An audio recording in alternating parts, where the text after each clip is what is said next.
Like, if you took Scott Hall, the Ministry of Darkness Undertaker, and just influences from the Attitude Era, you can see it all over Damian Priest. It's all over Damian Priest. Welcome to the lower mid-card, where legends rise. Brian and Kyle Driver, the ring's wise guys. Talking smack, breaking backs, no holds barred.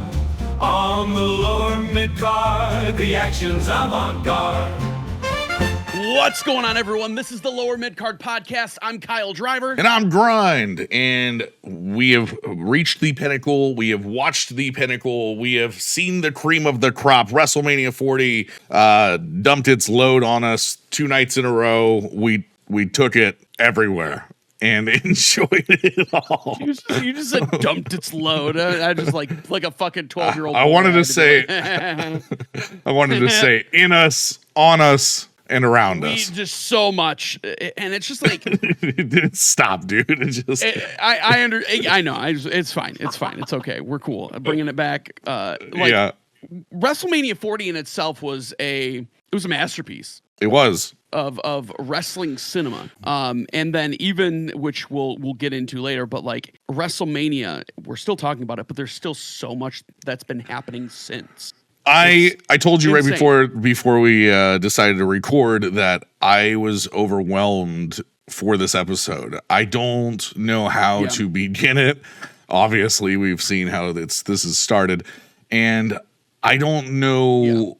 By the time this is over, I don't know where we will be. I currently don't know where we are. I'm lost. I feel like literally I had the biggest orgasm. Now I'm blind, and that's just moving forward. I mean, here's the thing: WrestleMania 40, right. WrestleMania 40. How can you top that, man? And when I say that, I mean that wholeheartedly. Like, WrestleMania 40 was an end of an era, the beginning of an era, something we have never seen before. Right. Our childhood meeting our adulthood, coming to a close in certain areas, but at the same time opening doors.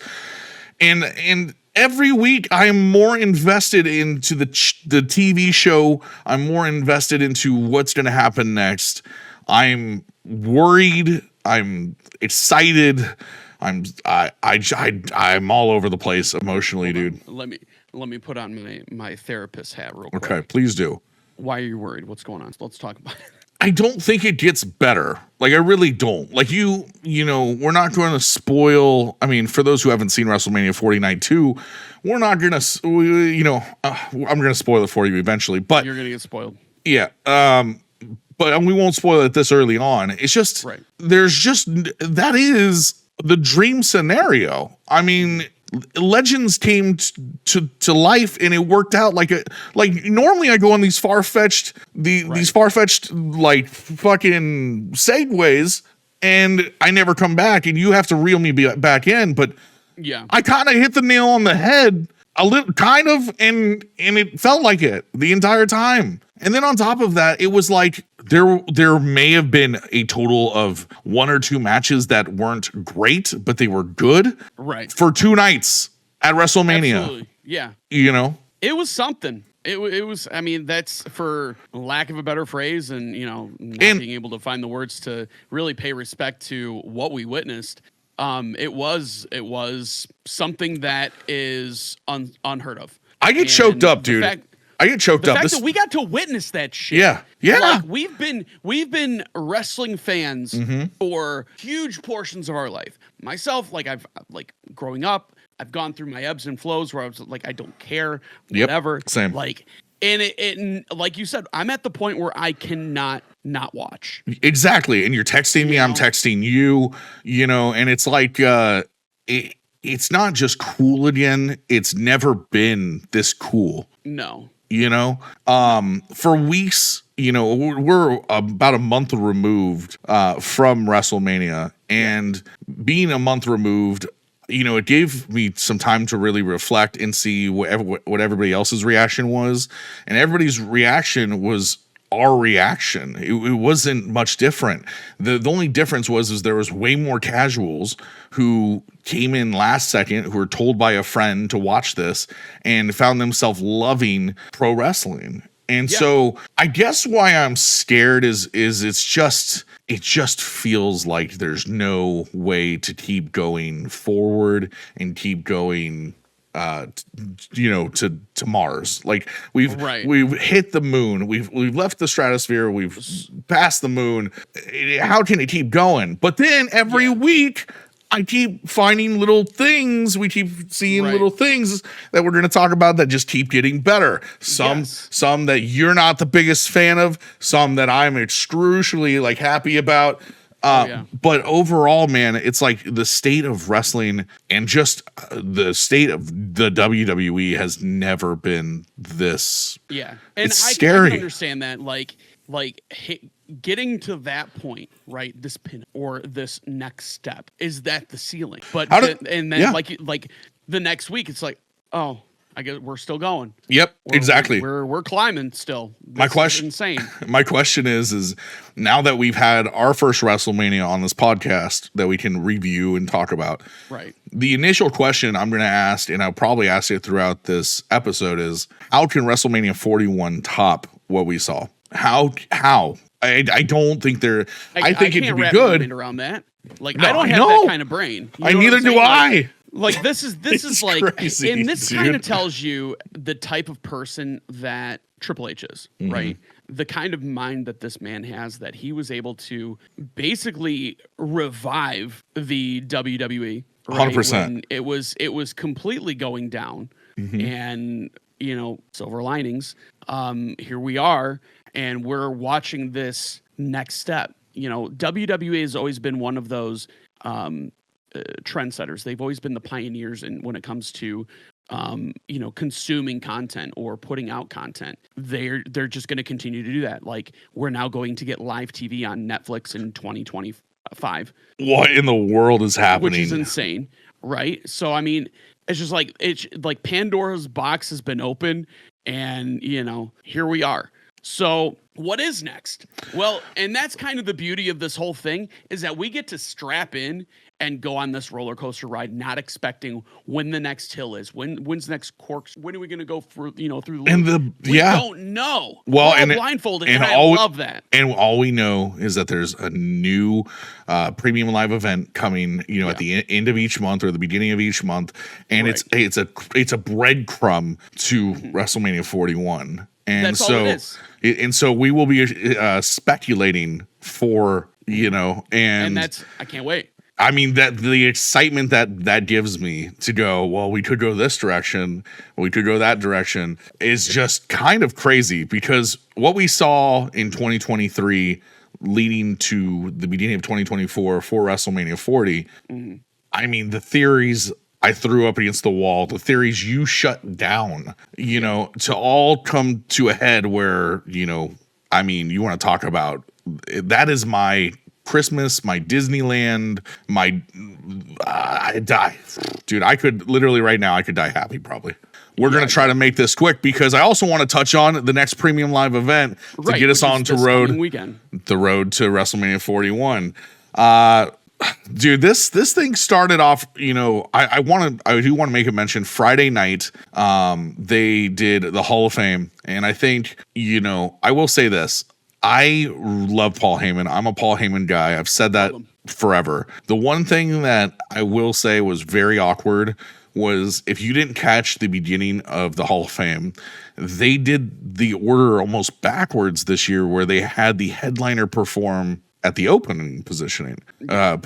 And what that did was it made it really hard to watch the rest of the Hall of Fame. There was parts that I really enjoyed, but I will say, by the time they got to, I really don't want to butcher this guy's name, but he was like 90, 100 years old. Thunderbolt, dude. Thunderbolt was all out of thunder, bro. He literally, I mean, he was farting the dust that the thunder and lightning at it, dude. I mean, this man was old as dirt. It was hard to watch. It was hard to watch knowing that everyone in the crowd was over it. It was half the audience. And then I will say, to ruin 82, dude. 82, man. That's a He's born in 1941. Yeah, could he have reached the Hall of Fame maybe a little earlier? Probably. I mean, we could speculate as to why, but it's fine. Yeah, I mean, he must have been on the radar for a few years, dude. That's all I can say. It's like, all right, man. Everyone's a legend. Yeah, everyone's a Hall of Famer. I will say this though, to close the Hall of Fame out with Muhammad Ali's was it his wife? It was his wife, right? Yeah. And she gives The Rock the People's Champion Award. Wrong time, wrong place, in my opinion. Oh yeah. And for sure. It just did, like, you're going into WrestleMania as the bad guy, going into WrestleMania as the final boss, and then it didn't jive with me. And then the award. Can you please, Kyle, for those who are listening, can you please describe the award that The Rock received, please? You want me to describe the belt? Yeah, I would love it. Yes. It was very golden. Yeah. And I gotta pull it up real quick. Okay. Because it's not fresh in my mind. Oh, well, here, let me put it this way. It had a Brahma bull. Oh God, yes. Oh my God. You know what? I tried to magic eraser it from my brain. Yeah. And so now it's back. Thanks. So this legendary belt that was never created during the Attitude Era, that was supposedly going to be the belt that they actually sell in the WWE shop, the Brahma Bull belt, that was The Rock was going to wear after the Smoking Skull belt. I believe it was shown on TV once or something along those lines, but he never actually used it. They decided to create a People's Champion belt in the year 2024 with that exact same Brahma Bull on it for the People's Championship Award that was handed by Muhammad Ali's wife, which to me makes no sense because, like, if you were going to, typically when the people get an award for like the Andre the Giant Battle Royale, right? What's the award, Kyle? Do you remember by any chance the Andre the Giant Battle Royale award? Trophy. And what's the trophy of? Andre the Giant. So why is Muhammad Ali's wife giving the People's Champion Award, which is the Muhammad Ali Award, a Brahma Bull Championship belt? It should have been a Muhammad Ali, Bumblebee or something. You know what I'm saying? It should have gloves. Boxing gloves. Thank you. Something that represented Muhammad Ali. This belt had no representation for Muhammad Ali. It was the way they ended the Hall of Fame, and now The Rock has a belt going into WrestleMania that, like, it's got the fucking Infinity Stones on this shit. What the fuck? And that. Night one started, my hopes are back up again. I'm excited. I'm refreshed. I slept. I showered. I got chips and salsa. I got chips and dip. I'm ready to go. I got my favorite drinks beside me. I got my phone with Kyle Driver's pretty face ready to text right next to me. Yeah. And then, it starts with little Rey Mysterio and Andrade versus Santos Escobar and Dominic Mysterio action. Yeah. I have no comment other than thank God it wasn't Dragon Lee. Andrade is going to be a superstar here in the next few years. And I'm glad that he's back. I'm glad he also didn't join the LWO. That's how I feel. So them walking away with the win. The only thing I can really see with this is this whole Rey Mysterio, Dominic Mysterio thing. It's not over. It's not close to over. Eventually, I wouldn't be shocked if it was this year. I think I called it last year on a podcast and said, hey man, this is build up for, the second match where Rey will eventually retire and go out on his shield. I do still believe in that. So Rey, I agree. Yeah. Rey and Andrade win. It's a feel good match. Nothing more to it though, right? Yeah. It was a solid match. The spots were spotting, and the meat was slapping. So that's that's all. Love slapping meat, dude. It's great. It's a good time. Slapping meat, brother. Bianca Belair, Naomi, and Jade Cargill took on Damage Control, Dakota Kai, Asuka, and Kairi Sane. I will tell you this. I believe when Bianca Belair, Naomi, and Jade Cargill made their entrance, which was great, and their outfits, which were amazing, they made their way into the ring, and Kairi Sane was super disrespectful. Normally, as an opponent, you leave the ring and you let your opponent, do their performance. And Kairi Sane kind of did this mockery dance, was dancing to their music kind of a thing. And I had seen it all over social media. Like, how dare her? Like, this is bigger than just a disrespect to Bianca, Naomi, and Jade. This is like a respect for the business. Right? Like, this is how we go about things. This is how we conduct business. And it just showed almost like the immaturity in Kairi Sane. I'm not pro Kairi Sane or Asuka or Dakota Kai. So I'm, anytime people kind of say something negative about him, like, yeah, I could see that. I could totally see why, I don't feel like I need to stick. No, not at all. So for me, the match was everything I thought it would be. You have to put Bianca, Naomi, and Jade over. Naomi making her return, Jade making her, first ever WrestleMania, and then Bianca's got to win because she's Bianca, so right. There's nothing to lose in Damage Control losing this match, especially with the narrative going into WrestleMania. I thought it was good, but it was not. Yeah. It was so far WrestleMania Night 1. We're going okay. We're warming up here, dude. It's like a nice massage. We're massaging ourselves into it. The only thing that I have to say about that match, the only thing that stuck out to me was actually just like the after. There was a lot of finger pointing and a lot of picture painting on in-ring acumen of Jade Cargill. And it's basically the IWC doing what they do, and just their endless conveyor belt of shit takes. They're tyrants, dude. Yeah. I mean, she's fine. She's fine. No, she's gonna be. She's great. Yeah, time. Like fucking time. Relax. You guys are fucking. You guys are saying shit about Dominic, or you're not saying shit about Maxine Dupree. My god. But fucking Jade Cargill is that one you're gonna go after? Okay. I mean, I try to ignore that stuff. I think what I see is the truth, and in all honesty, if Triple H believes in Jade and this is the time, then then I'm okay with it. I think they've done a very good job of not overwhelming her, putting her in scenarios where it's, the pressure's on. I mean, having her have Naomi and Bianca by her side, I think is a huge way to mask some of the imperfections in her game. But I think, she putting her with veterans is a smart move. Totally. And inevitably, it will lead to some very, very cool things, I think, in the near future. Oh, yeah, absolutely. So, yeah, that was great, man. Like I said, we're easing our way into it, and then we just get hit with the ultimate tag team banger, dude. I mean, this match... So when we had gone over the predictions for WrestleMania, I did ask, and hopefully Buffet didn't cut it out, but I did ask you, did you hear the stipulation that both belts had to be removed in order to win? And I go, well, that's kind of weird, because what does that mean? Like, if one person grabs one belt and the other person grabs the other, they're going to be a new tag team? Exactly. I didn't read into it because I forgot that they were undisputed. Right. So they were two sets of tag team belts, not just one set of tag team belts, two sets of tag team belts. And I sent you a text immediately, and I said, oh my God, we're getting two fucking new champions. Yes.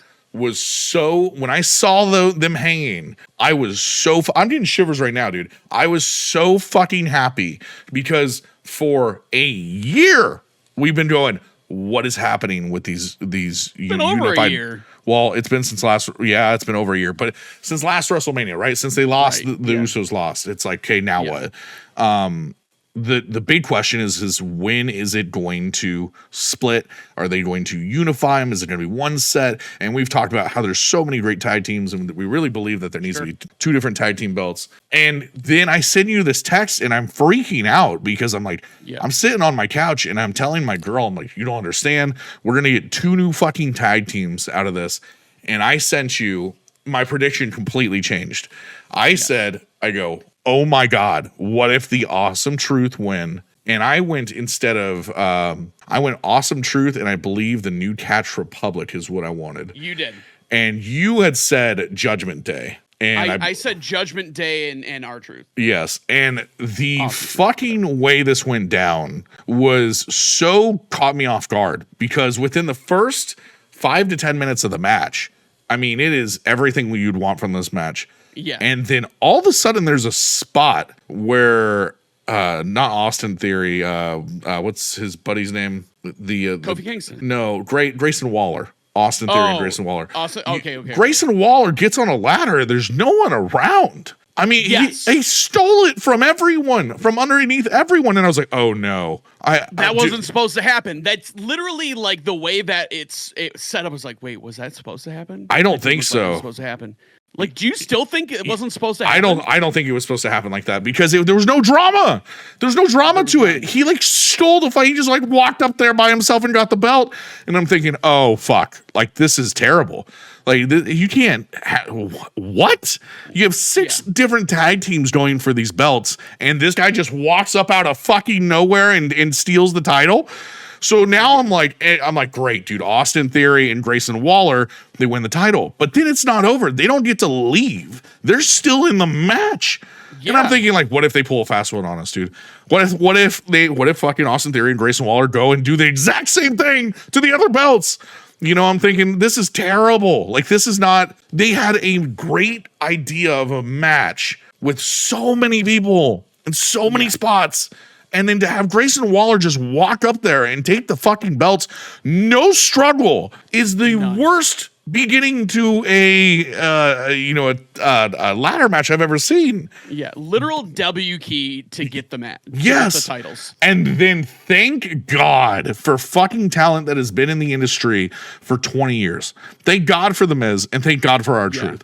And you know what? I will say it till the end of time. I think the Judgment Day and Damian Priest and Finn Balor, not only do they hold their own, but they are one of the best tag teams currently. Or at that time, available. And so them kind of leading the charge and having, Damian Priest consistently kind of keep coming back. R-Truth, I think he wanted to tag in at a certain moment or something like that, dude. He puts his arm over the rope. Oh my God.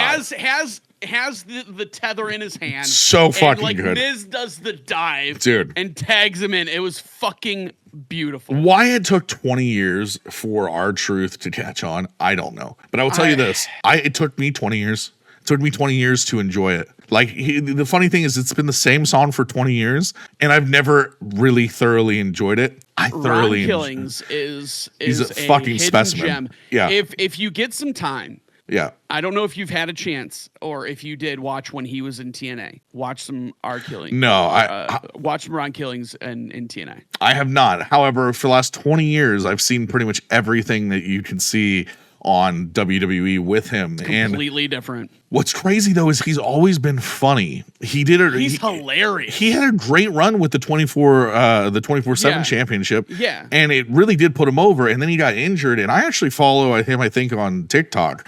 And he was doing a lot of TikTok rapping. He would like go live and rap and whatnot. Yeah. And I've always found him somewhat interesting.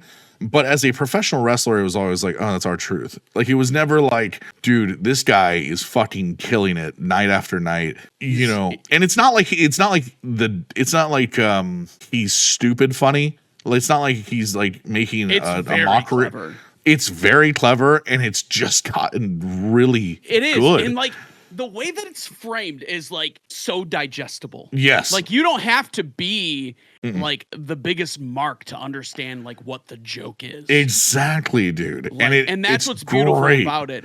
And then, I mean, as far as like him catching on, we do have to keep in mind who was running shit 20 years ago. Oh, I know. And the thing You is like, you know, not giving him that opportunity is one thing. But I will say that I mean, you know, ever since the 24/7 championship, he has really just excelled. He has hit a different tier, and I don't know what the difference is, but it finally caught on, and it drew my attention.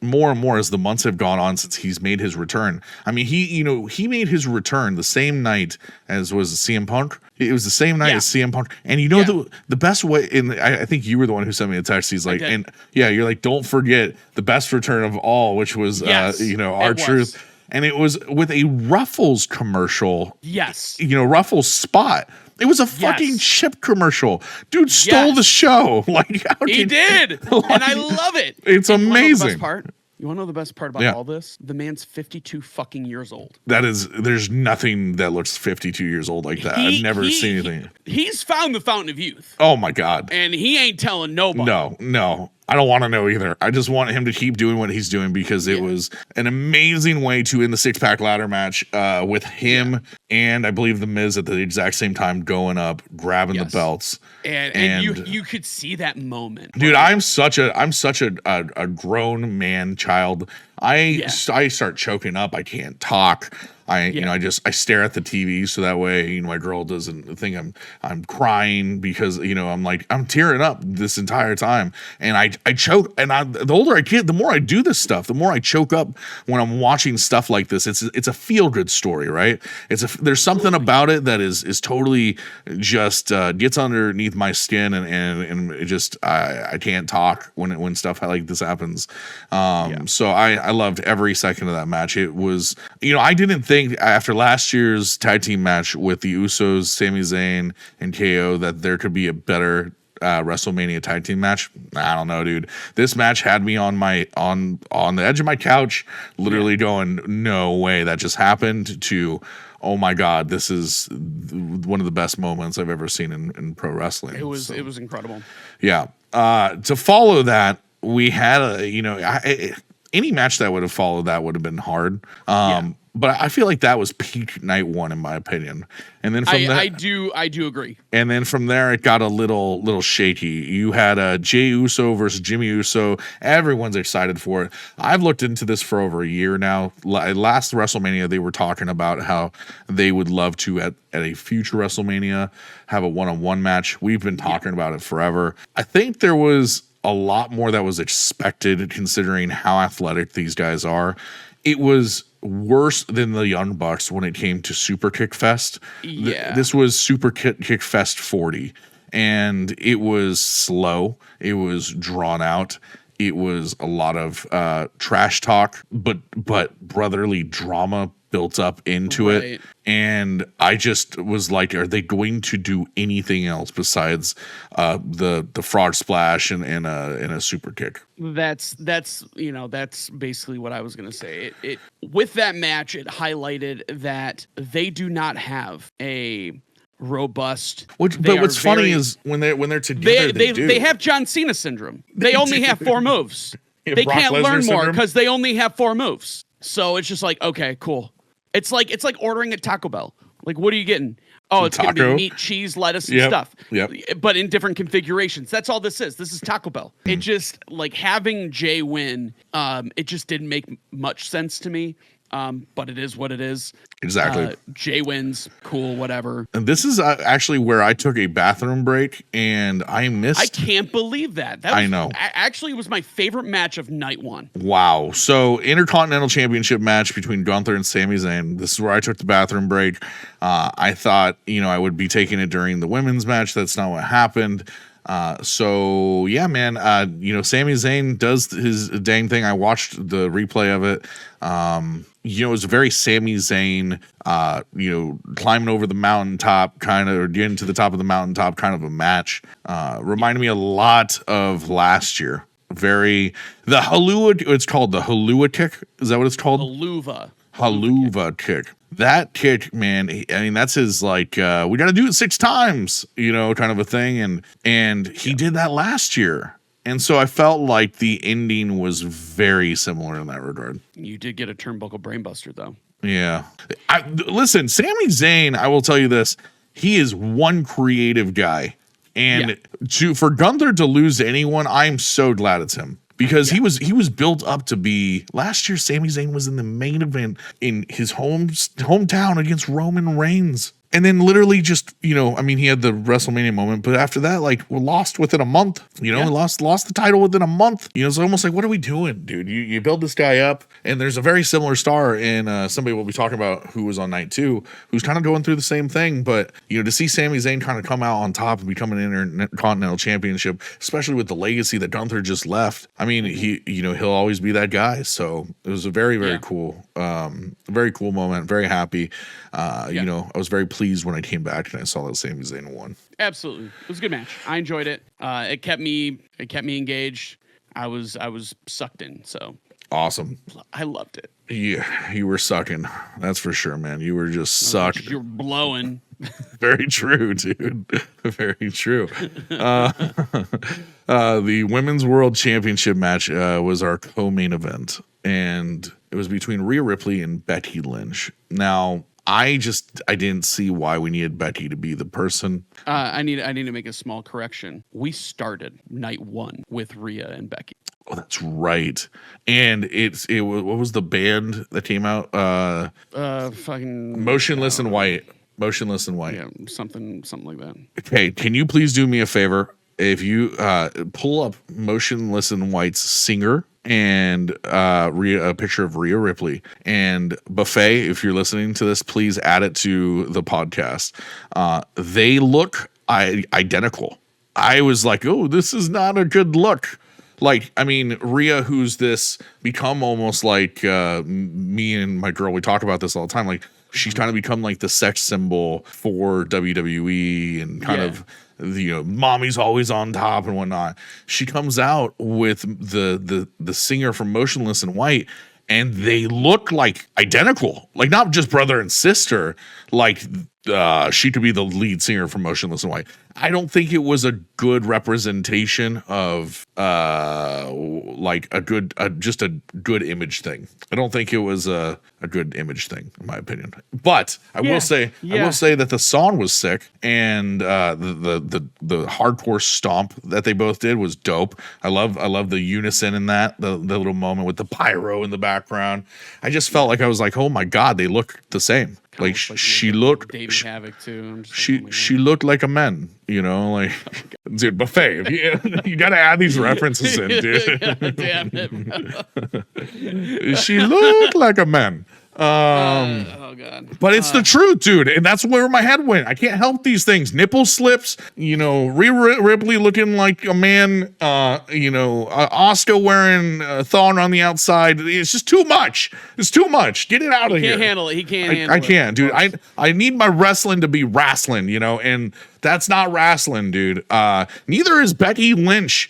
She can put on a good match. I don't need to see her win another title. I'm not even talking about where we're at now, right? I'm talking about that match. It was, if anything, it was a good morale boost for Rhea Ripley. It was a good match. You're right, it started the card. It started it kind of fiery, right? Rhea retains. Did anybody really think that Becky was going to win this match? Why would she? There's no reason. Exactly. Yeah, it didn't make sense. So, and not just that, she came out like a can of Budweiser. You see what she was wearing? No, it's very forgettable. She looked like she was wrapped up in a Budweiser can. I'm not even joking. Dude. Oh yeah, and had the words on it. It was like the white Budweiser. Yeah, dude. So, man, all right. Well, anyway, that was that. Okay. And then, I will say that this match went, the main event went on way too long. It was good. It was not as good as night 2. It set up night 2. That's what we needed to do. It was an ass whooping, but it was not a great, memorable match. No. I remember. I'm pretty sure we knew this. We knew what was going to happen. The most memorable part was what The Rock did, and that was it. The ending of the match. In my opinion, that's it. And that's, I guess, what all it needed to be. But for weeks, dude, he's got this fucking Mama Rhodes belt. I'm going to make your son bleed, and I'm going to give it to you. Never happened. Why? Why didn't that happen night 1? Like you have Roman spear Seth through the what is it called, the barricade, and then you have The Rock in the ring with Cody smashing Cody, right? But you never have him take it to that level that they had been doing night after night, where he's bleeding, and just finish that fun. Like, why didn't that happen? They did it on national TV. Do it on the fucking pay-per-view. You said you were going to do it. Finish it. And he didn't do it. I thought that was really weird. And then when he wins, that's just how it ends. That's how am I right on that? That's just how it ended, right? It was like pretty sure. They stomped a mud hole in him. That was it, right? 44 minutes. Oh my God. 44 minutes of my life that I will never get back. However, I loved every second of it. It was, I watched. We all watched. We had to. So and we knew that. We knew it was. Yeah, we knew because, we're Bro Stradamus over here. Yes. We pat ourselves on the back for being Bro Stradamus. But the biggest thing was that you're not going to talk about bloodline rules and not have bloodline rules.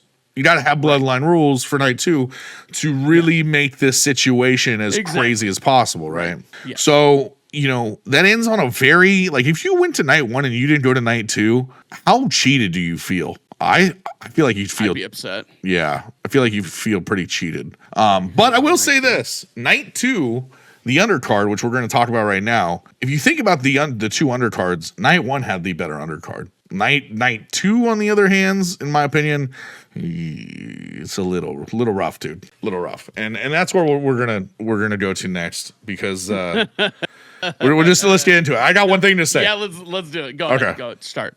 Bobby Lashley and the Street Profits, which are now called the Pride, versus the Final Testament and Karrion Kross, the Author's Pain.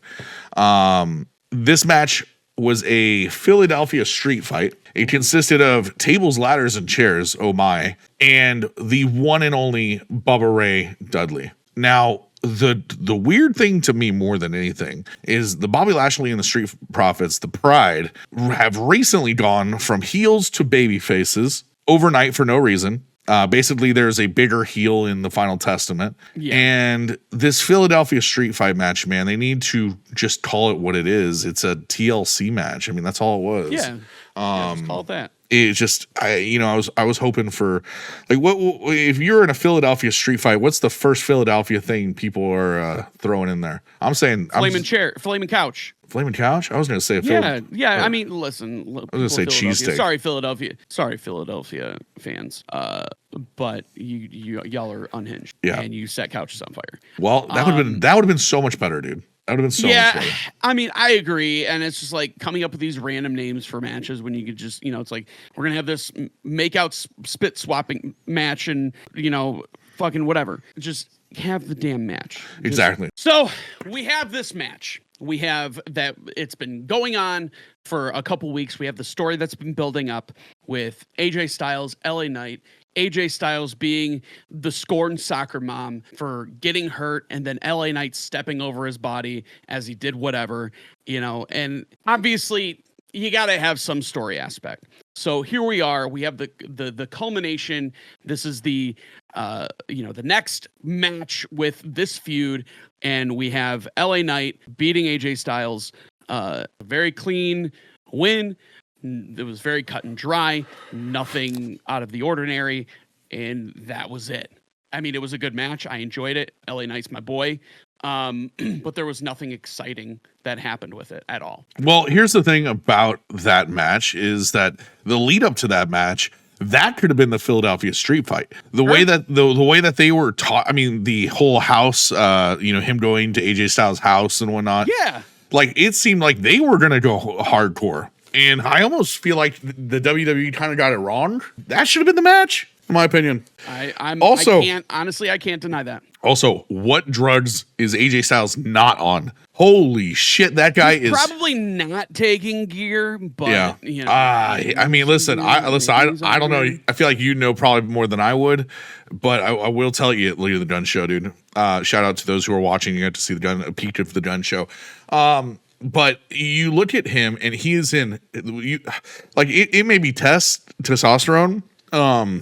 I don't know what it is, but he is in tremendous Hollywood Hulk Hogan shape. I mean, he's looking real good. He's got some good girth to him. And you know, I've never been an AJ guy. I can't get past the chin strap with the long straight hair. It just doesn't work for me. You didn't have that kind of physique, man. You gotta. I don't know. It's just something he's lacking, dude. And he, you know, I will say this, for WrestleMania 40, he changed his ring entrance music. That was something that we talked about. It was a throwback. Is that a throwback to I believe it was to like TNA or something like that. So, well, here's the thing. We talked about, because we didn't know what the contract status of AJ Styles was. Yes. Like, that was a lot of questions that were looming with this match. So a lot of people expected that LA Knight was going to win this match, and AJ Styles was just going to right off in the sunset. Yeah. Just right off into the sunset. Well, it's when he weird. Came out with a different song, and I'm like, well, he's not leaving. The United States Championship triple threat match between Logan Paul, Randy Orton, and Kevin Owens. I have one thing to say, dude. 2 years in a row, prime bottle. 2 years in a row, you had two celebrities in on social media within KSI and I Am Speed. And I will tell you this, dude. Speed is meant for the WWE. If he does not sign a contract with the WWE in the next 6 months, I will be shocked. He is athletic. He is a mega star for the younger generation. And what Logan Paul has done to bring eyeballs to the WWE, I show Speed will bring that to tenfold. I don't know if they're going to be able to strike. I don't think they're going to catch lightning in the bottle twice. I don't know. I know I show Speed's real young. Like, I'm pretty sure he's like 21. Yeah. 22. That's my biggest fear. I think he's younger than that, dude. I think he's like 18. I show Speed is 19 years old. I think that he's way too young. Yeah. I don't think he would be ready. I don't want him to, just because he's a fucking huge name in our space, the creative space, with YouTube and, you know, making content and streaming. Like, I get it. I understand that Hunter wants to get the bag. He wants to do different things with it. Now, I don't mind having the incorporation of all of these other, you know, personalities and creators coming in and kind of doing their little shtick and then going. And I understand wanting to bring new eyes to the business. I get it. I understand. I just don't agree with it because, I mean, I cannot stand this kid. The best part... He's immature. Yeah. Like, if they're going to do it, then they need to sit him down and be like, look, like, this is fucking big, okay? This is bigger than anything that you've ever done. You think that your shit's huge? Like, this is tenfold. But what if adult time? I show Speed is athletic. He's like a soccer player. He actually just signed like a real fake contract with, was it Arsenal or something like that? He's a big football guy. Football. Yeah. But point is that they are of that athletic mindset. Now, I will tell you this. The Pauls are freaks. They are complete freaks of nature. They are in amazing shape, and you have to respect what Logan has done in the ring. You can't say it's bad. It is quality. Like, who he is competing with, his third ever match was against Roman Reigns, and it was good. It wasn't a bad match. It was actually I would say it was better than Jay versus Roman. It was entertaining as fuck, in my opinion. Now, not everybody will agree with that, but what you can honestly say is that he moves fluidly. He's obviously safe in the ring, and it's been entertaining. I mean, to me, it's been more entertaining than Austin Theory holding the United States Championship. Oh, yeah, for sure. He's definitely brought relevance to it. And so you have a faction of the Prime Boy Nation, dude. I mean, listen. I'm gonna be a curmudgeon about it. That's cool. You can get all sunshine and rainbows about it and put on your rose-colored lenses. But I'm cool. I'm about change. I don't mind it. I'm not resistant to change. But there's certain things, like when you have someone like I Show Speed and the shit that he's done in the past, like within a year, like I just don't see WWE tying their name permanently to someone like that. That's all. It's twice in 1 month he showed up. That's fine. Just saying. That's fine. And whatever. And you know what? I'm going to do what I did when it came to Logan, where I was just like, oh, this is fucking stupid. Yeah. But then he changed my mind. Yeah. Right? Yeah. He said the things that I needed to hear, and He proved it. He proved he it. wasn't there to make a mockery of the sport. He wasn't there just to be, hey, this is my next thing. You know, this is what I'm going to do. I'm going to do this, and then I'm going to go do whatever I'm going to do. I think that's the most dangerous thing with iShowSpeed is he's dangerous in that regard. Like the things he does on stream are too dangerous for the WWE. And that's what I'm saying. I agree with that. I agree with that. The dude, like they don't call him iShowMeat just for a meme. You know yes, what I'm I will like, say this though, like for Logan to tie his name to iShowSpeed in Prime, yes, it's a money bag grab, but at the same time, it's like they're tying that brand, which is already under fire in a lot of ways, to a creator who is under fire in a lot of ways. Okay, moving on. You had the WWE Women's Championship match between Io Sky and Bayley. This was, for me, I'd put it right up against Jey Uso and Jimmy. The only reason I say that is because I didn't need to see this match. I knew this match was happening from the moment Royal Rumble happened. I'm not a Bayley fan, dude. I am not a fan of Damage Control. So for me, I got nothing out of it other than the fact, yeah, you completed your story. You know, like, okay, cool. Let's move on now. I don't feel like Bayley has brought more to the title since then, too. I know this is foreshadowing what we're going to be talking about, but the transition between Io to Bayley just feels really limp. It doesn't feel like we got something fascinating that we need to sit here and talk about, and the what ifs, and oh my god, this or that. It is what it is. What was your takeaway on this? It was just looking at it from a pure wrestling standpoint, it was a solid match. I mean, we all know that Io and Bayley are capable in-ring performers. Yes. We all know that Io was a very weak champion, just from a notoriety standpoint. Like, she just didn't really bring anything. She didn't elevate the title in any way, shape, or form. It was just very status quo. I do think Bayley, once she hits the ground running with it, I do think that she can elevate the title. If there's anyone that's in the women's division that will always put wrestling and what it stands for and what the title stands for at the forefront, it's Bayley. How about her outfit, dude? How about her outfit? Was dope. It was crazy. It was a little. So, I'm glad we got a little glimpse of like kind of hugger Bayley back, and they were doing the Bayley chant. Mm-hmm. Like it felt good.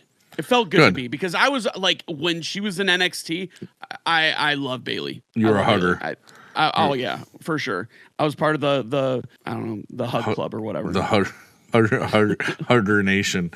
Yeah. Oh man. All right. Well, with that being said, dude, it's like, we'll see what happens with Bayley, and I think Hugger Bayley would have been the move, but I truly think that was a version of herself too that maybe wasn't her. I think we're finally seeing her be her, and it's pretty sick walkout gear. I'll tell you that much. Absolutely. So. Following that was the World Heavyweight Championship match. This was your co-main event, I believe. Yes. And this match was, I think you called this. I think you may have actually called this. It's funny is I'll get texts from you, Kyle, throughout the throughout the night. You'd be like, I'm 4-1, and I'm like, dude, I forgot. I lost count where I am. Typically, I'm off. I'm not near as good at this as you are. So you were kind of showboating, and this one was pretty dead on. I believe you had said he's going to cash in. Now, what was crazy about it was you had Seth Rollins versus Drew McIntyre. The match was solid. Drew won in very Drew fashion. It was a solid match. I mean, kudos to Seth, but at the end of the day, Drew was the better man. Seth was hurt, by the way, going into this because of night one, and Drew wins. And I had asked the question to you, what part does CM Punk play into this? Because we knew CM Punk was going to be ringside. doing some commentary. Yes. You know, and I was like, maybe Drew doesn't win because Drew gets fucked over by CM Punk and Seth Rollins retains. And I believe that was my prediction. You had gone with Drew, and then you had made the statement that, you know, there's a chance that Damian will cash in. I didn't see that because I was like, well, what about this whole CM Punk element, right?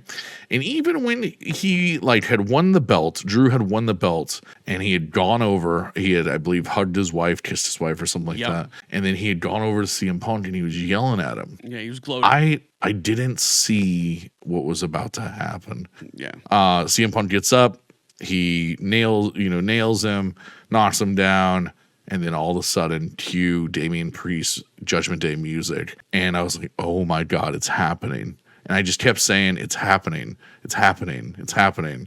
And it was such a beautiful moment.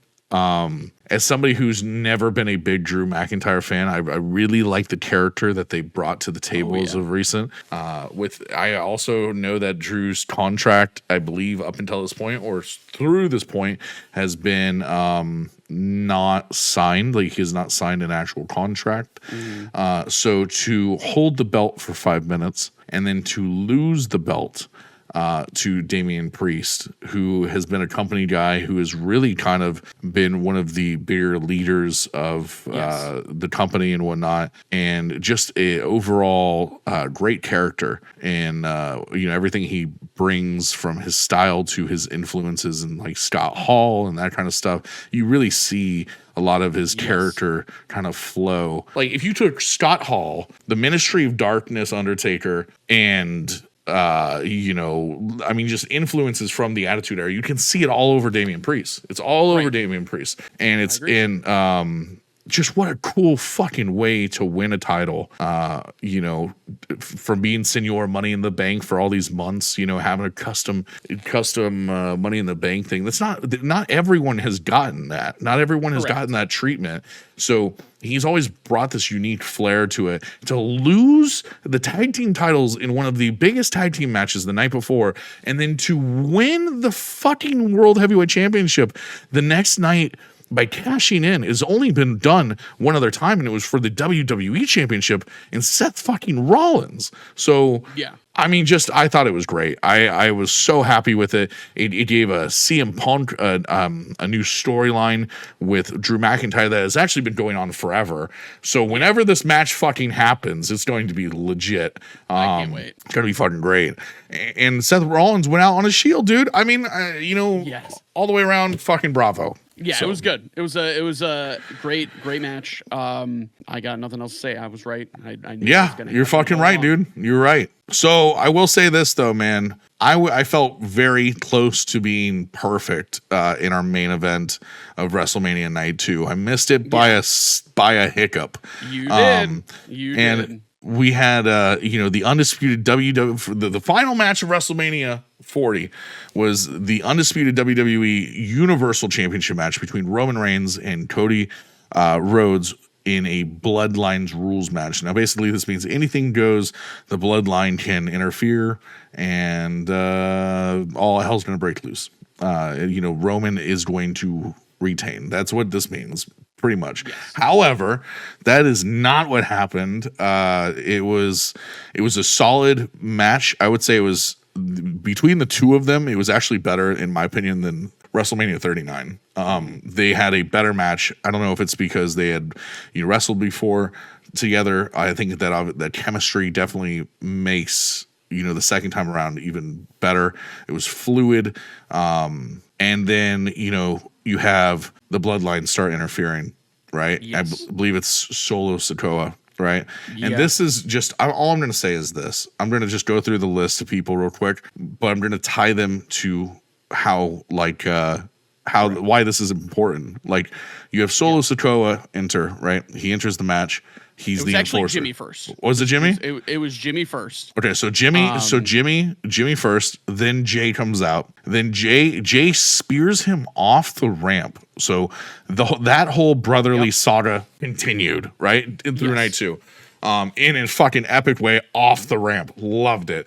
Yep. Way better than their match, dude.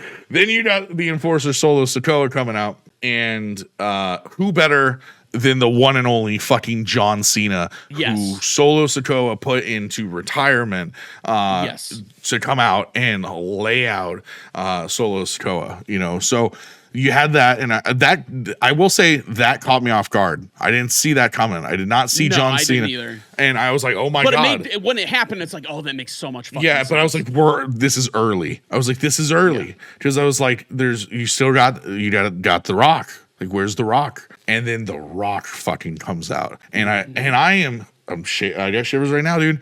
This is over 10 years ago. You had The Rock and John Cena for the WWE title at WrestleMania. And so now you got a balding John Cena. You got the grandfather, the final boss, The Rock, dressed as Elvis, coming out, and you just going, holy shit. Like, I mean, we knew it was going to be big, but I didn't think I'd see this, right? Here's what we knew. We knew that there's no way The Rock stomps a mud hole in John Cena, and that's it. So I'm waiting. Of course not. It's and it gets crazy. It even gets crazier. Yeah, and so I'm waiting for the glass to shatter, and it doesn't. I was waiting too, dude. It doesn't. It doesn't, dude. You get the fucking bell, and it's like, no, you're missing the one part before that, bro. The Shield. The Shield music hits. Oh, the Shield music hits. Yeah, totally catches everybody off guard. Yeah. Well, hold on. That catches everyone off guard because people start going, what? What? Yeah. Dean Ambrose? No way. That was the initial thought that ran through my head. And you could hear it in the crowd. They're like, oh, yeah. You know, and I'm like, no fucking way is this going to happen, right? I'm thinking this is the return no one saw coming. Like, the WWE is going to fucking pull a rabbit out of a hat. Yeah. And you start looking, and then it was the weirdest fucking angle where Roman comes out of nowhere and just spears the shit out of, or he spears him, right? Or he punched him or something like that. No, I think he hit him with the steel chair or something like that. Yeah, or something. He hits him with the. I don't know. But it was weird. The timing of it was so like they didn't cut to any angle for Seth. No, and the crowd was popping like, oh my god! I think that was the purpose. Like, it was supposed to catch Roman off guard. Yeah, it was supposed to completely like, wait a second, why the fuck is this music playing right now? Failed. I mean, it failed so bad. It was like, oh well, that was fucking weird. Yeah, but. For 2 seconds there, it really felt like, oh my god, they've done something that we're going to remember forever. And then the dawn with the lights go out, and you know immediately what's happening, dude. Oh, of course. And it's like, oh my god, they did it, but they did it in the way no one saw coming. Like, and everyone should have seen it coming. He's there. We knew he was going to be there. Right. I should have seen it coming. Like, he's there for the one dead man show. He said he wants to get back in the ring. And not only is this the best version of The Undertaker, this is WrestleMania 40 version of The Undertaker. This isn't fucking trench coat, fucking leotard and, hat. This is the fucking dead man. This is the dead man in a hoodie and a fucking, a skull cap or whatever he was wearing, dude. And he just looks mean as shit. And, it's like, you know what? You're right. The only other person that could fucking do this job is The Undertaker.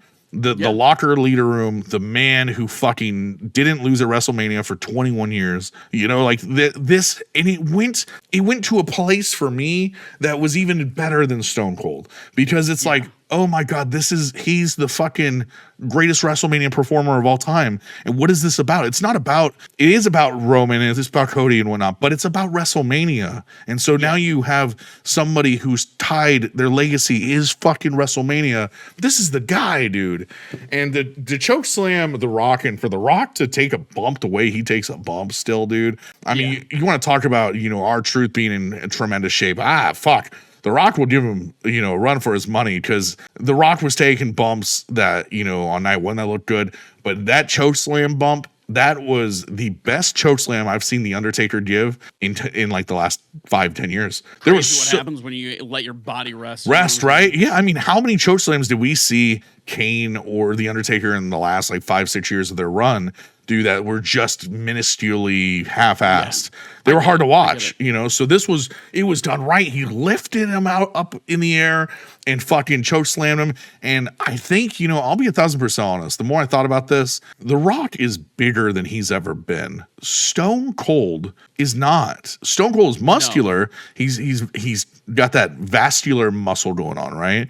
Yeah. Where The Rock is beefier than he's ever been. Oh, sure. And I feel like the right guy was chosen that night, where The Undertaker in a hoodie and a beanie, you know, just looked more badass than anybody could with those crazy fucking eyes that he has. Yeah, he looks real good. And he's just bigger. And it made sense, dude. It made sense for so many reasons. So I was like, when that happened, when that moment happened, I was like transported to my childhood. Yeah.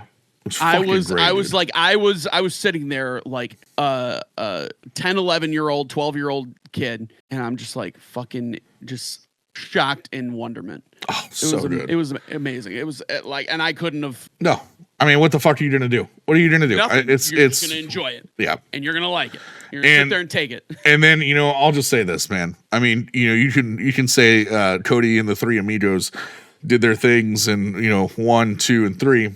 You know, it was you know, for him to do the Crossroads and it to be the way it ended was good. It was epic.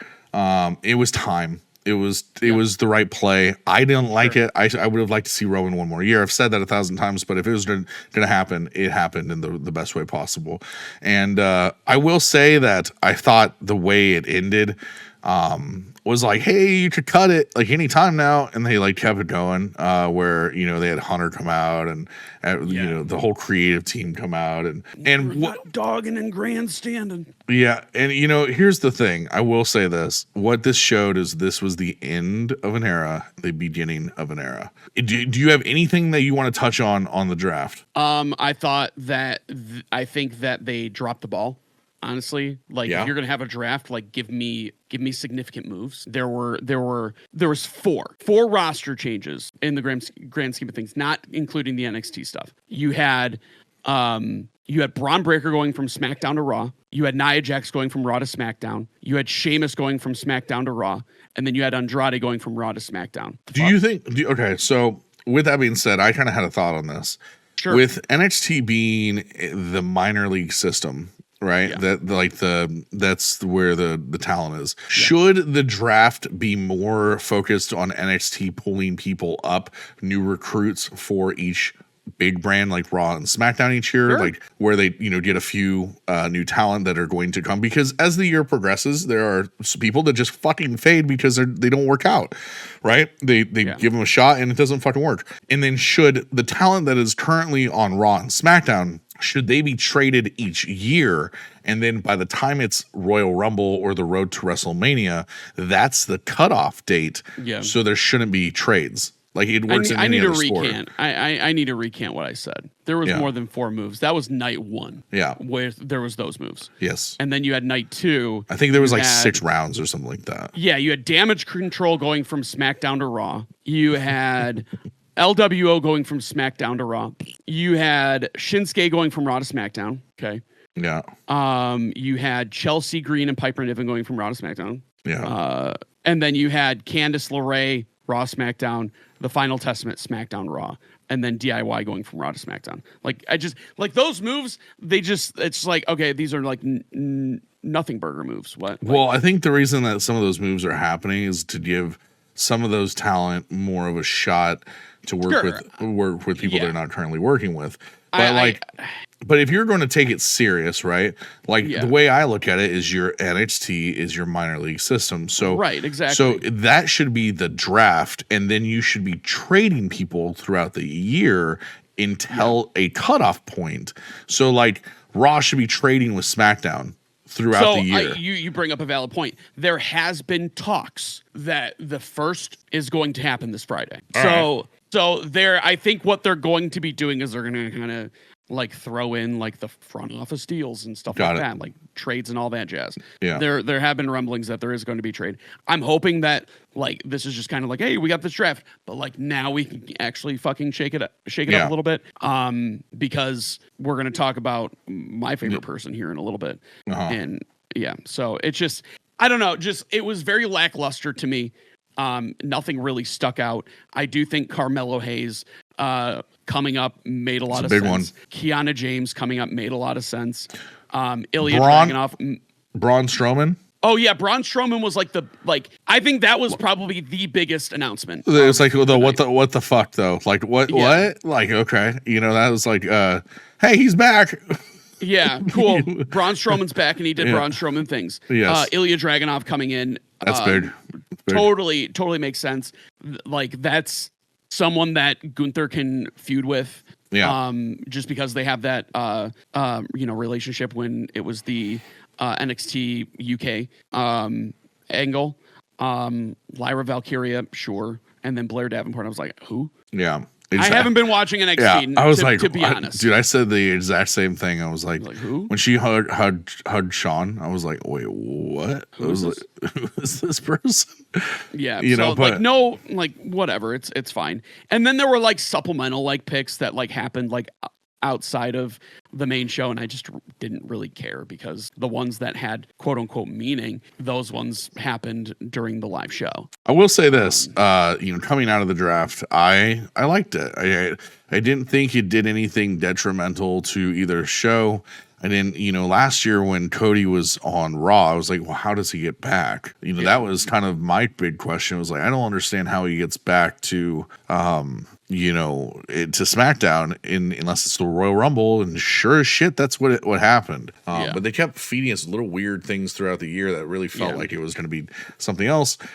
So I mean, it didn't feel like that this year. It felt very like, oh, okay, I can see why they're doing what they're doing.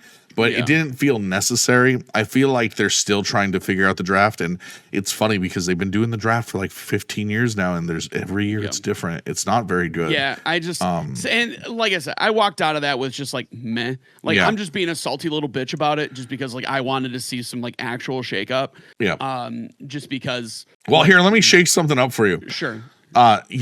Starting the Monday after WrestleMania, if you were watching Raw or SmackDown, or if you've watched both and continue to watch the show each week, there's been cryptic little scratches, glitches on your TV screen during the episodes of Monday Night Raw and SmackDown. It started with a glitch, and then there was a fan who was at the arena the night after WrestleMania, and there was a song that was played at the arena. It was this old classic song, and sure enough, it gave vibes of a familiar foe, a familiar dark but I'm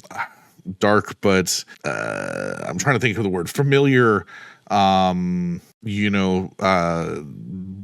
Person that eerie person that we all kind of really were intrigued about, that we never got to see the full kind of painting unveiled. And slowly but surely, as the weeks have progressed, we have a new White Rabbit, which this is something me and you never covered, because I think by this time, Bray Wyatt had already made his return before me and you had actually started this podcast. Correct. And, the only time me and you have really been able to cover Bray Wyatt is when he wasn't in, I think I don't know if we even covered. We touched on the Pitch Black match, I'm pretty sure. I don't think we were podcasting by then because we didn't cover last year's WrestleMania.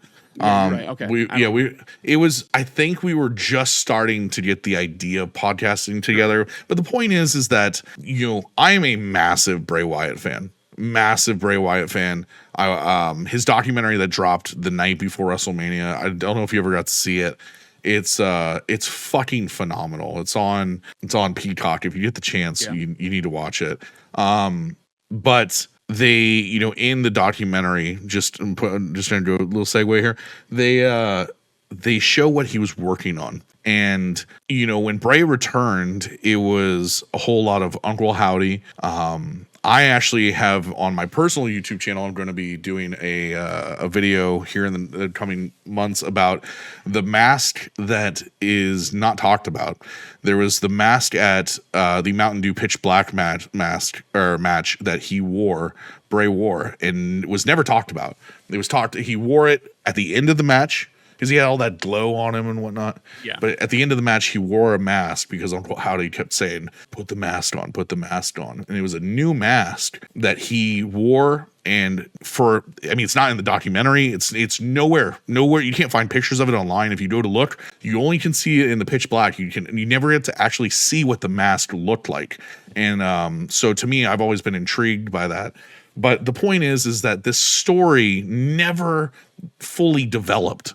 And it, since then, since Bray passed and the documentary came out, in the documentary, it was confirmed that Bo Dallas was Uncle Howdy and that they were going to be working together. And whatever was happening during Bray being sick, there were talks behind closed doors that they didn't like the direction or something wasn't going well with the Uncle Howdy character.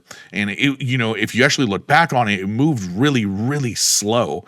It was very cryptic. It was the White Rabbit. And then you got this version of Uncle Howdy who was this prosthetics, movie magic kind of look. But then the in-ring version of Uncle Howdy was a cheap mask with a gray beard, which was actually Bo Dallas, and people weren't buying it. They didn't buy the pitch black mask. And so supposedly behind closed doors, this is not mentioned in the documentary at all, but there's articles written about this, how the WWE was asking Bray to revitalize the Fiend. And there's clips of Bray stating how the Fiend was dead. It would have been very cool to see how at the end of this documentary they show the piece that Bray was working on, and it was the Fiend 2.0. It was a whole new mask, a whole new suit that was dedicated to his family. He had stitching on the mask. I don't know if you've seen it. I haven't. Oh my fucking God, dude! You Google it. I will be watching the documentary. Yeah, there's a lantern that it's a new lantern, but it's the Fiend instead of Bray's head, and he was able to create this thing as his friend passed away. The creator was, and so at WrestleMania 40 that weekend they showed it on. They had a stage WrestleMania 40 fest that you could go to, and you could actually see it. But the point is that the coolest thing happened at the end of that documentary. There is a teaser that if you wait for the credits, you see a lantern, and then the lantern lights up, and then boom, there's an Uncle Howdy behind. The shadow of Uncle Howdy is standing behind. And Bo Dallas says at the end of the documentary that he feels it is his turn to continue Bray's legacy. And so when you take all that together, that's a lot, right? That's a lot to take in. Oh, yeah. And, for me being such a big fan, I mean, that meant the world to me. Like, I never thought I'd get this documentary. And it's voiced by Mark Calloway. It's The Undertaker. It's amazing, dude. You got to watch it. But I'm going to watch it.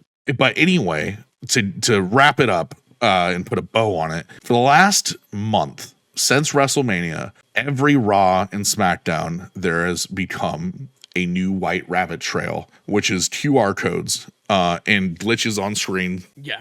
With a super cool. Yeah, super cool. With a raven, not a crow. Which is very reminiscent of, the Wyatt family and what Bray was doing. And then, he was the circle of red in a world of black and white he had talked about. And so, within this, immediately you see a circle of black and white. Which is so fucking, immediately I was like, oh my God. And I start sending you text messages and, each week I'm like, dude, the new fucking video. Like, have you seen, and it's so much better than that because the way that WWE is doing it, it's so respectful to when the White Rabbit trail happened. I don't know if you were a part of that, but basically So that's there was kind of where like I started like to trickle in back Yeah. into it. So it was really cool because basically for a month we got these little very similar glitches on screen, and then you'd get a QR code. And sometimes it would be in the back of a room. There would be a QR code on the back of a room in a segment, you know, when they were talking backstage or something, and somebody would spot it, and then you'd have to find it, go to the website. It would ask you a question or show you an image or something. You'd have to decipher it. And then you get a video, right? And they all lead to a video of a white rabbit going to hopping to an X, and it's like X marks the spot.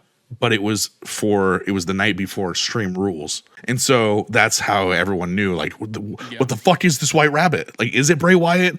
Is it not Bray Wyatt? Nobody knew, right? And so the one thing we know now is that with all the cryptic stuff, there's been stuff where you can enter what was it? In how many senses does the body have, or something like that, and you could enter 5, which is the correct number of senses, or you could enter Bray, and then it would say Wyatt forever. Like, it was cool. It was interactive. That's and awesome. So yeah, you could say howdy and it would say hello, you know. It was like there was all these cool interactive things that you could do that really we now know 100% it is the next step in the legacy of Bray Wyatt, which to me is the coolest fucking thing. There's never been anything like it, right? You've never had the chance to have someone continue someone else's legacy immediately. And within a year's time, that's what we're getting. We're getting, Bo Dallas, Bray's brother, continuously that legacy. So is it Uncle Howdy? I don't know. Is it? We don't like that's incredible. But I had a thing brain. It did a thought. Yeah. So wrap this up, and then I'm gonna kind of Is it Uncle Howdy? Okay. So here's my thing. Is it Uncle Howdy? We don't know. Is it the Wyatt 6, which the inevitable plan was the Wyatt 6? We don't know. However, as time has gone on, the images show 6 figures. It shows 6 figures with hold on one second. Dogs. It shows 6 figures without faces. It says, I let them in. There's multiple things about, they bathe in my glory or something along those lines, basically stating there's a they and there's a him. Do you want to meet him? So the question comes down to, is it, who is it? I mean, what are we getting a new character? Are we getting Uncle Howdy? That's awesome. Yeah. Oh, and here's my thing. Backlash. We'll find out. We'll know here very soon. But I would assume if I was a betting man, we are getting this character or this faction. We are getting them at Backlash. Yeah. Okay. I'm gonna make a note here. Could you hear my dogs? Could you hear them? Not okay, at all. good. No. Okay. Sweet. So, I mean, you brought up Backlash. I mean, yeah. Is there anything else that you wanted to comment? No, I'm just the Bray Wyatt thing. Like, I know how you feel on a personal level. Like, that's your thing. I wanted you to carry away with it because I was there when Bray first showed up, when he was follow the buzzards, all that stuff. Like, I was there, and then I kind of fell out. So during the the Funhouse stuff, Fiend stuff, I didn't hop back on until the Pitch Black match. That was basically all that stuff that was happening. So I wanted you to have thank you. Moment. It's just such a cool thing, Yeah, and with how pumped you get about it, I'm just oh, this is gonna be fucking sick. I'm super excited about what's to happen, and respecting that legacy that Bray left behind, and how much respect that people had for him, and his brain and his mind towards storytelling. Exactly. And that's the thing. We as consumers of professional wrestling, we love good storytelling. Well, that's the thing, right? So this isn't Bray. This is what's so scary. This is what's so cool and interesting and exactly and scary at the same time is we've seen what's happened with the LWO, right? We know that it's not what it once was, and it would be stupid to think that we're going to get a carbon copy of Bray and it's going to be just as good as what Bray's ideas were. However, I will say this, it's like, you know, with Hunter at the, it's kind of funny, with Hunter at the helm, you know, it's just kind of funny that like you couldn't have a better guy running this creative. And then if you were to create a new dark figure, a new darkness in the WWE, well, how do you go about it? Because Bo Dallas is not the biggest guy in the world. He's not the most muscular. He's Bo freaking Dallas, dude. I mean, the last gimmick I remember Bo Dallas having was believe. Yeah, dude, exactly. And so when you have somebody of that stature, he can't be a world beater, right? He has to be built up and shown that, like, over time, that he is more mysterious. Whatever if it is Uncle Howdy, then it's Uncle Howdy. If it's a new character regarding the Wyatt Six or the Fiend, what if it's like the Fiend's fucking cousin or something like that? You know what I'm saying? Like it takes all those ideas and wraps it into one, or it's a faction. Because here's the one thing I will say that I don't think is going to happen at Backlash. I don't think you can have this person make an entrance at the end of the show like Bray did, coming through that door and that being it. You can't have that. It's not going to work because people are not going to, they're going to go, who the fuck is that guy? Right? Or we knew it was Bray. Right. And maybe I'm wrong in this. Maybe that does work. But to me, what I think happens is you see, like, this happens. If this happens at Backlash, it's got to happen soon because they've been teasing it for weeks now. Yeah. And it's getting close. And they even said, like, do you want to meet him? That's what it said in the most recent video. Yeah. If this happens at Backlash, it's them intervening in a match, beating people down, you know, showcasing dominance and becoming that new faction or the new face of fear, right? The continued face of fear, I guess you could say. So, all right, you know what? Honestly, let's just okay. So, with that said, okay, because obviously it, like with, you know, Bray, it all ties in. It's all a part of a story. Who's the last person that Bray went up against? Goddamn right. So that was the thing that happened. It's like, so that was the last interaction too. I mean, there was what was that guy's name? $2 top dollar. The guy that botched the jumping over the rope. I think his name was Top Dollar. Top Dollar. Yeah. Those guys. That was the last segment that they did, but the last match that people will remember, and the last moment that people will remember, is Uncle Howdy jumping off the top of that stage and into the pyro with LA Knight. You know, with Bray standing underneath him. So, I mean, you're not wrong. I mean, I didn't see that coming, and we'll leave it there because I got my piece out. Yeah. Let's talk Backlash, and let's actually just start there. Where is LA Knight on this card? He's not on it. What? I thought he was on this card. No. So here's let's talk about it. Okay. Sorry, Cody, I'm taking your line. So let me talk to you.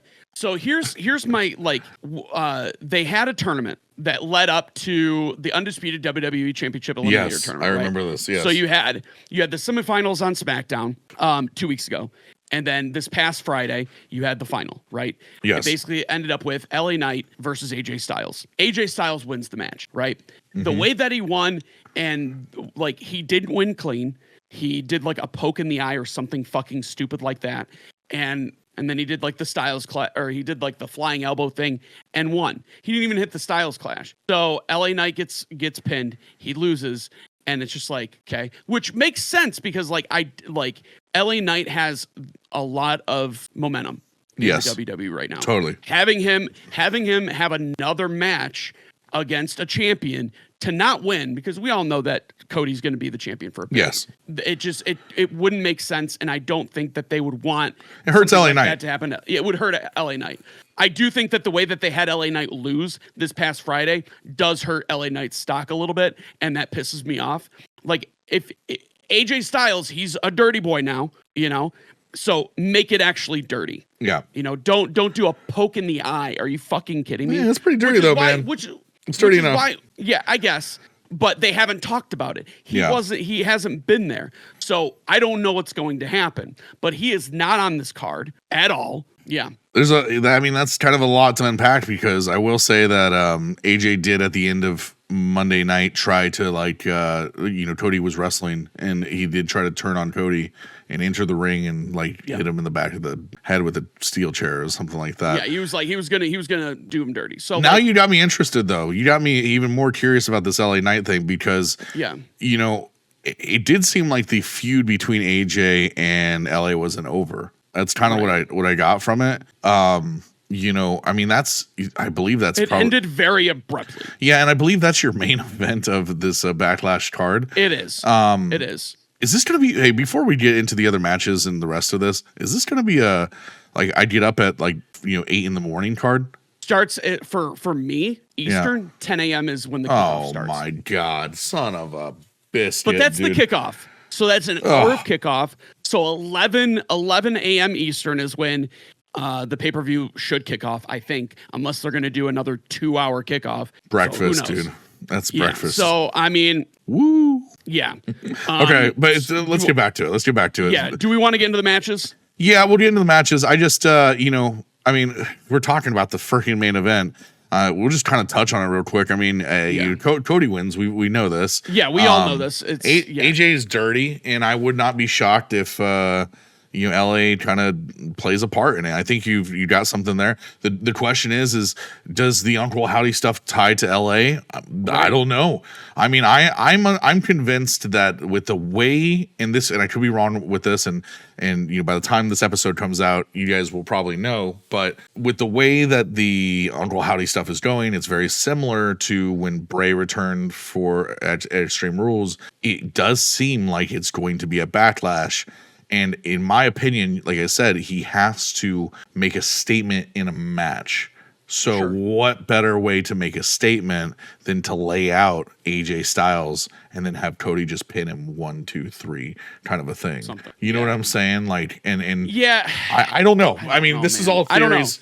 You know what? Hey, all this is fuck AJ Styles, dude. I listen. I can't stand him. Yeah. I hope he loses. Okay, we'll just leave it at that. Well, he is going to lose, so it's fine. Yeah. But so yeah, he's gonna fucking lose.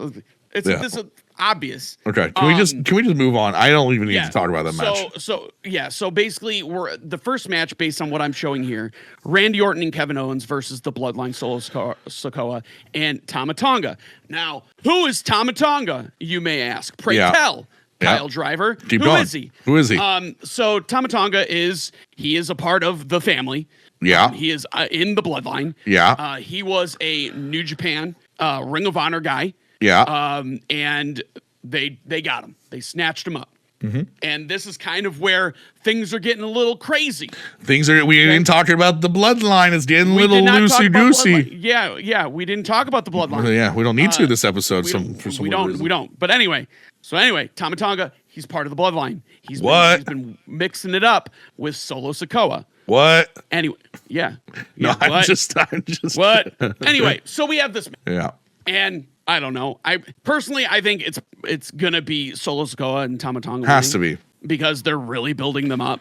And kind of over the past couple weeks, the metamorphosis of Solo Sikoa has been very impressive. Do we need a new Bloodline member? I know. No, do we get a new one at Backlash? So, I mean, we said we were not going to get into Bloodline. I have a lot of theories going on right now. Well, I'm just want to talk about it. I mean, we can talk about it. We're only 2 hours into this, but here's the thing. Yeah. Here's the thing.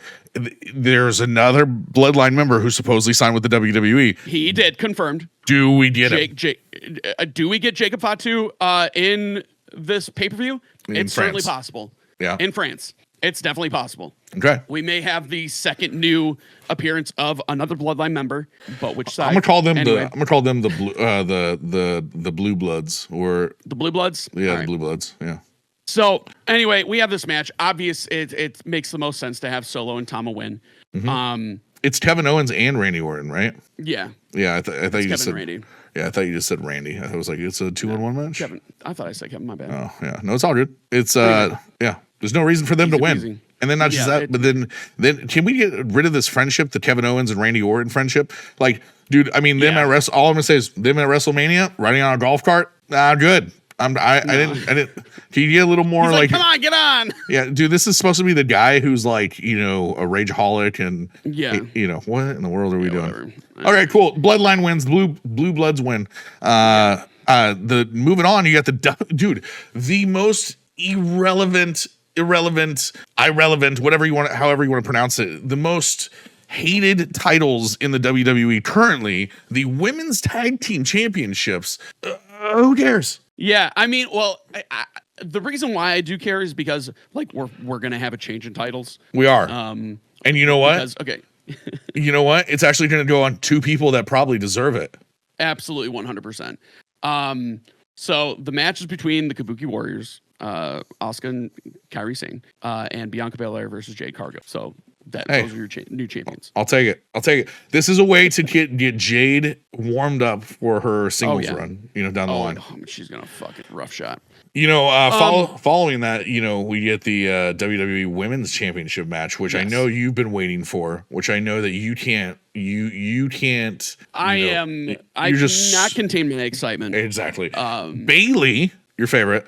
Hunter Bailey versus Tiffany Stratton versus Naomi, dude. Yes. Dark horse. Honestly, like I'm a huge Tiffany Stratton fan.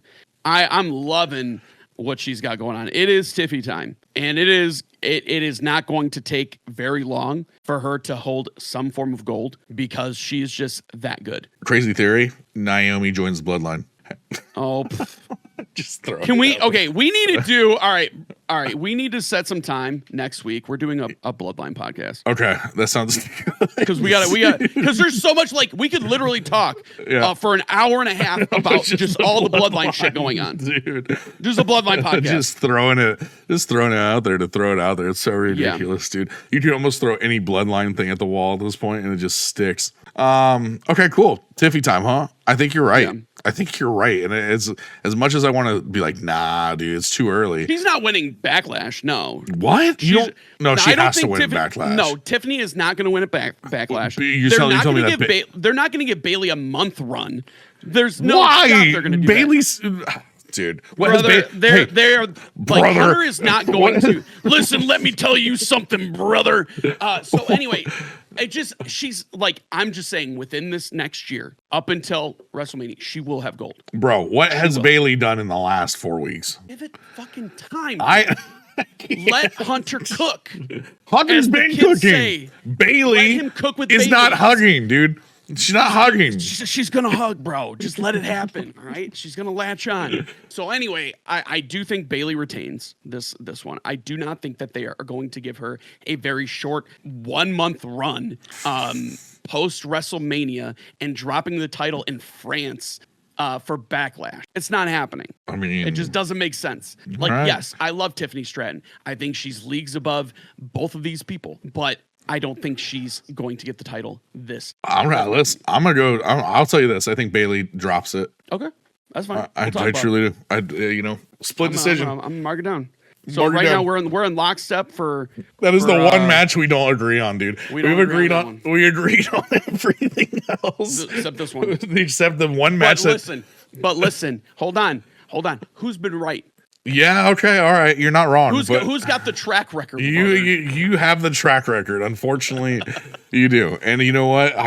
Listen, bathroom break match, man, dude. That's what it's always the women's championship matches for me, dude. Except you're sexy. I don't know. I think it's something like that, dude. I can't figure it out. I'm just glad it's not Asuka, dude. I mean, I don't have to stare at the thong outside the pants. We're good. All right. Well, we talked about the undisputed WWE Universal Championship between Cody Rhodes and AJ Styles. That's good. But we're forgetting one more match, which I don't believe is the main event, but somewhere will fit in on the card. It's going to be. It is the World Heavyweight Championship match between Damian Priest and Jey Uso. Now, does Jey have a chance? No, I think the build up for Damian Priest, with him holding the Money in the Bank championship match, with the Money in Bank contract, and then cashing in, getting what he's getting. I think he's a great champion. You can rule out Drew McIntyre interfering because Drew McIntyre's focus is CM Punk. And if you're going to have anything, you're going to have a disqualification. It'll be a disqualification because someone from the bloodline gets involved. I mean, those are the two things that really make sense. Jimmy. Yeah, Jimmy. Yeah. Jimmy would get involved in some way, shape, or form. We know this because he doesn't want him to win a singles title. Exactly. So I think Damian retains. It's going to be a good match. I think Damian's going to carry the match. Is it possible that Jay wins and Jimmy comes back to Jay and goes, "You were right all along"? No, that's just your delusional dreams of grandeur. Letting those voices go. No, listen. This is why I asked the question, because the correct answer probably is Damian Priest, but the fun answer is that Jay wins a single world title. You know what I'm saying? I think that's the fun answer. Dude, can you imagine Monday Night Raw? Just everybody just going like this, dude. It's gonna be crazy, bro. Everybody's just gonna get down with Jay. I love it, man. I love it. That wraps up everything literally we spent 2 hours trying to take 2 events plus a month's worth of wrestling. We have not talked about AEW in months because of this. There's nothing craziness. To talk about AEW. MJF is no longer on the roster anywhere on He's AEW. been off the roster for months. No, it's official. He's nowhere. All the merch has been pulled down and everything. Yes, that's been a thing. Oh, I saw it on Twitter the other day. It was like people are recycling IWC doing IWC. Well, with that being said, we don't have anything to talk about with AEW because AEW doing AEW things, and we have plenty of WWE to talk about. Yep. And we will be talking more here very soon. As Kyle said, we have like bloodline stuff to talk about that I don't even know what we're going to talk about, but I'm sure there's definitely at least an hour's worth of podcast in there. Oh yeah. So with that being said, we have reached the end of another episode of the Lower Mid Card Podcast. We'll see you guys again soon.